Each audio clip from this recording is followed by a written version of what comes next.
So Julie wakes up alone. Oona wakes up alone. She's all freaked out that her friends are not there anymore. She's asking everybody for them. The guards take her to the castle where Aloysius Killshaw introduces her to Edmund of Falworth, who is going to be there, is going to go with them to protect them. Then both of them go to the prince's bedroom, which looks like the 1600s European version of a 90s teenager's bedroom. Edmund is very interested in some paintings that have jumping mustangs on them, which is the symbol of the god Kaibox. The party searches the room and finds that the kids' pipe and tobacco, as well as boots and sword, are all missing, which leads the party to believe that he left of his own volition. Yeah. And they discover, they look at his poison playset, like where he plays with poisons, and some of the bottles are crushed and stuff. And it seems like poison. So then Valentis steps into the room, and he's the guy who he's been the prince's tutor for the last 11 years, and he introduces himself and says that it was his job to tutor the prince in noble ways and shit, and that the queen has assigned him to go with them to help them track the prince.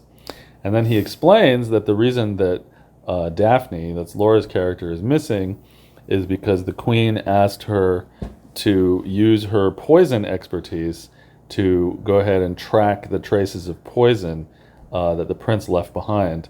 And then like Michael, I had Michael look out the window and then roll, and then he found a drawing of a raven way over on a rampart that you see from the window. And then Valentis explains that that's the symbol that Daphne, Laura's character, is making when she sees poison. So Valentis says that he probably the teenager probably climbed over the rampart and went out. So everybody goes outside of the castle. They go to the other side of the wall. There's another little raven mark, and it's showing that the prince is headed in a certain direction. So they start following the prince's trail using the cross-shaped boot mark on the prince's boot print, the prince's tobacco leavings, the raven image that indicates that poison was nearby, and just basically tracking the prince's progress across the city through some farmland.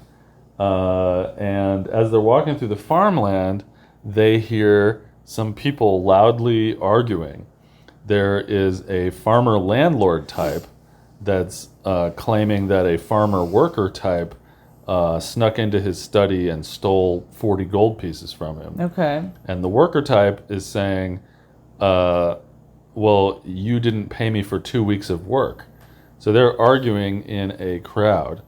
Or they're arguing on the street, and people are starting to pay attention to them. They're gathering. Yeah, and the players are just walking by, and they hear this. Well, first I said roll perception to see how much you hear from these people arguing, and Julie rolled really well, so she hears the whole conversation, and so you're just walking by and you hear that. What do you do? And Edmund is like, well, I just keep walking. I'm a noble and they're commoners and I don't care. And Oona is like, oh, well, I fight for the common people, and it sounds someone's stiffing somebody. I'm going to get involved. And she goes over there and gets involved. And I had created this scenario to be like, you ask them questions, and then the landlord's wife is there, and the worker's best friend is there. And if you ask them questions and roll insight to see if they're lying and stuff, you'll sort of figure out what's going on. And the idea is supposed to be that that both of them are lying and both of them are wrong. And what actually happened was the landlord promised this guy a raise and never gave it to him. And so this guy went in to steal it, but he stole more than he should have to call it even. So both of them are wrong. But Oona never asks any questions. She's just like, or she never asks, she's like,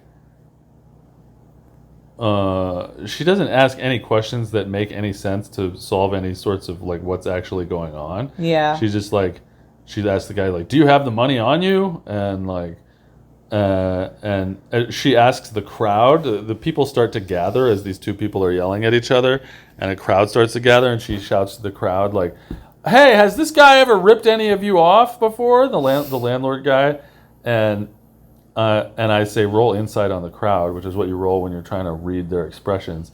And they're like, I'm like, you can tell by the look on the people's faces that some of these people work for the landlord, and none of them want to speak up. Nobody says anything about him ripping them off, but Yeah. they don't look like they love him or anything, but they work for him, you know. And so anyway, nobody really solves the mystery. And with the two people yelling, like people start to gather around. A lot of people support the landlord. Edmund doesn't really care, but he gets involved because Oona's involved. Yeah. And he goes over and he's like,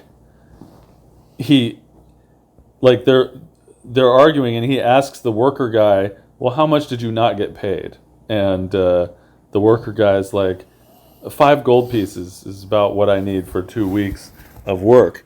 And so Edmund tosses 5 gold pieces on the ground in front of the worker and is like, "Okay, problem solved. You have your 5 gold pieces." Yeah. But the merchant, the landlord is like, "Well, he stole 40 gold pieces out of my study. This doesn't solve anything." And Edmund's like, "Well, get the magistrate then." And the landlord likes the idea of a magistrate, but he's not around. And at this point, the crowd is starting to be like, and get all rioty sounding. The crowd that's gathering around is arguing people. And Oona can't figure out how to solve the situation. She's the only one that's interested in solving it, but she's not asking any sharp questions to anybody. So the crowd is getting more and more rowdy. So the worker guy decides to run away, and he starts pushing through the crowd, and Oona tries to grab him, and he escapes and pushes through the crowd further, and then she runs after him, grapples him, tosses him to the ground. His purse breaks and rolls off of him, and she sits on him and paws through the purse, finds out that the worker guy has 50 gold pieces in his purse. So she waves it around her head and throws gold pieces to everybody in the crowd. Wow. And that incites a riot, and everybody starts scrambling and stomping around trying to grab the gold pieces. Yep. And I made her roll dexterity to see if she would get squished or not, and she rolled really well. So she was able to sneak out from under the ground, all the stomping people. And Edmund thinks that she's crazy for doing this whole thing. And this was completely not what I expected the players to do. I thought they would try to talk to the people and figure out what happened. But all they did was sort of confront the people and tell them what they should do. So then they go into the woods, and they're following all these different tracks. And the sort of unexpected thing for me was because of the questions that the players were asking about the path and the road and stuff, it sort of took more of a shape than I expected of the tracking through the woods. And but that's good, right? Yeah, it was great. And various roads. And they go off on a side road, and they find a pile of dead animal corpses that look like they've been mauled, and they have to roll different things to figure out, like, for me to change the description from pieces of them are missing to they've been bitten. And then they roll perception. Oona rolls perception, and she sees this gigantic 16-foot long, 10-foot high at the shoulder bear on a rise. And it's messing with a beehive, not looking at them. And so I have Edmund roll survival, because that's a strong skill of his, and he assesses the bear, and he can tell that it will kill any of them in one hit, and that it can completely decimate and kill their entire party.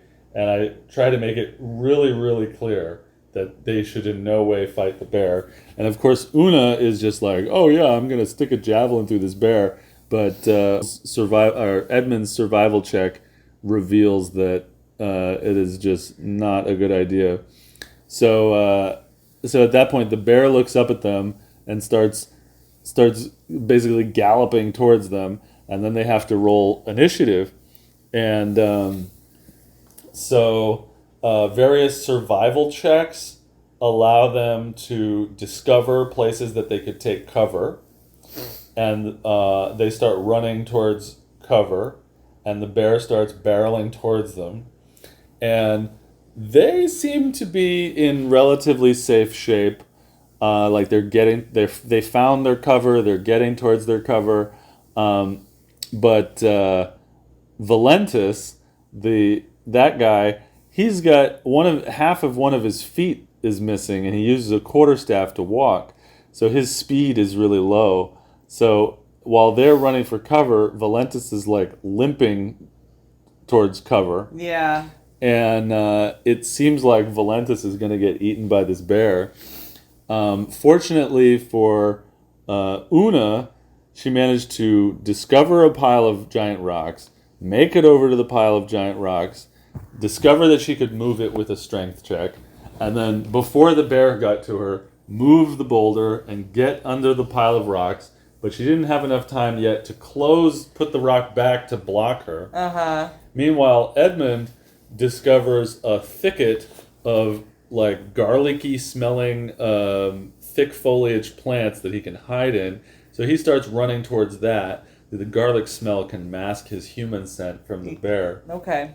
And Valentis is very slowly limping towards the rocks, and Oona like waits in the rocks for Valentis to get there, and he gets there just before the bear does, and he, surprisingly, is able to slam the rock back closed behind him just as the bear gets there. Yeah. And it's huffing and huffling at the pile of rocks, and its hot breath is coming in, and it's roaring, and it's trying to move the rocks itself, but it doesn't know how.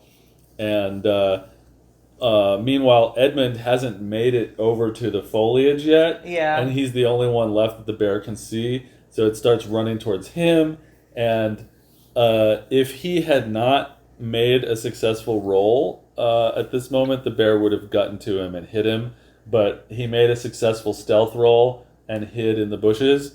And so then the bear like wanders around looking for them and huffing and snuffing and snuffling. Gnashing its teeth. And it can't find them. This 16-foot long, 10-foot tall bear with like bone armor plates coming out of its back, red eyes, blah, blah, blah. And while this is happening, I'm playing the crazy bear sound effects with music. So the bear like humps around, and then it goes over and takes a bite of half of a giant boar in one bite, and then it goes back to trying to get its beehive, which is at the top of a very large tree with these big bees like the size of basketballs in this giant hive, and it's like up there trying to get it. So while that's happening, the players are sitting in their hiding spots, and I roll a dice every once in a while to decide if the bear thinks to look back at them while it's working on its honey hive. And Oona eventually moves the rock out of the way and goes over to the waterfall, which apparently a person could climb. And she tries to climb the waterfall, and she slips and falls and hurts herself and hits her head on a rock in the pond. And Valentis has walked over there with her. So while this is happening, I keep rolling a dice to see if the bear will turn and look at them. Yeah. And the bear keeps not turning to look at them. And so Oona eventually gets to the top of the waterfall, ties a rope off to a rock, throws the rope down, Valentis climbs it up, then Edmund like sneaks out from the foliage, walks over the rope, also climbs to the top of the rope. At that point, the bear finally turns its head to notice them. Of course, they're all at the top of the waterfall, and the bear like bounds over to the waterfall. The waterfall is 50 feet up, and the bear is 16 feet tall, so it's just like clawing and huffling and yelling at them and shit. Just shy of the... of the top. Yeah, and so they sneak away on a ledge that's 50 feet up, and they sneak off, and they go away, and then they go all the way around because they realize that the tracks of the prince still lead straight ahead past where the bear was. Yeah. They go all the way around. They get back to the road that they were on. They find the prince's tracks. They follow them through the night, and then they set up camp for the night because the sun's going down. So Oona wants to camp in a tree so that bears won't fuck with them. The other two men want to camp in sort of a spot that has where their flanks are covered by rocks. Yeah. And the men win the discussion, and they go to sleep, and everybody takes watch, and then the players roll dice to see if something attacks them during the night or not. There was a 45% chance that nothing would happen, but Julie's D20 had them attacked. So they're sleeping, she's got watch while everyone's sleeping, and she hears a noise that sounds like munching. Yeah. She walks over to a tree, and 8 leaves jump off the tree and array themselves in front of her, and they're like little green worms that have blade leaves on the back of them. Oh, God. It's like a leaf that's like a knife, and it's Yeah. a little worm. And I don't know what these creatures look like or what they're like. They're just like numbers that I looked up. So I'm making up what they look like and are and everything. And they start attacking her, and there's 8 of them, and every one cuts her for like 1, 2, 3, 4 points of damage, Yeah. and she's only got like 12 hit points altogether. So they start attacking and hurting her, and then one of them goes over and attacks Edmund, and he wakes up, and they start attacking him, and he gets his hit points attacked down really low, and Valentis stays asleep while everyone else is dying, and then finally he wakes up from all the hubbub, and he remembers these creatures from his time in the war when they were attacking his ambushed people, and so he like gets kind of aggro, and the leaf worms, they remember him from like it's all the leaf worms know about this jerk guy, and so they turn their attention to him. And start attacking him, but the party was actually in quite a dangerous position from these leaf worms, even though they only have 1 hit point. Yeah. Because there were 8 of them, and they do a lot of damage. Yeah. So the party barely survived the leaf worms. Jeez. And went back to sleep. And Edmund, aka, he's been playing with the copper armor that Daniel Mussover gave them. And it's after examining it, he discovers that it gives him a +2 because it's so shiny and cool looking. His copper armor is so shiny and cool looking. It gives him a +2 to deception and persuasion against children 12 and under, and people with intelligence 8 and under. I was gonna say if it would up his charisma maybe, but yeah.